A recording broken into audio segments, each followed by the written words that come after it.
தமது சுற்றமும் சூழலும் தமக்கு என்றும் உற்ற ஆனந்தத்தை தந்துள்ளதா? சிந்தியுங்கள். மனித வாழ்வானது உறவுகளோடு பின்னி பிணைந்தது. உற்றார் உறவினரோடு அது பெரும் தொடர்பு கொண்டுள்ளது.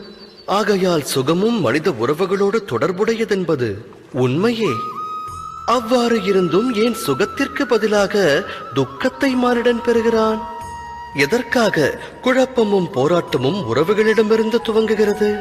அதை சிந்தித்ததுண்டா? ஒருவரின் மேலான எண்ணங்களை உறவினரான இன்னொருவர் புரிந்து கொள்ளாத நிலை வரும்போது, முழு மனதோடு அதை ஏற்காத போது போராட்டம் துவங்குகிறது. அந்நிலை அதிகரிக்க அதிகரிக்க போராட்டமும் வலுக்கிறது. அடுத்தவர் எண்ணங்களை ஏற்றால் சுகம் அங்கு பொங்கும். இது சத்திய வார்த்தைகள். அலைபாயும் தனது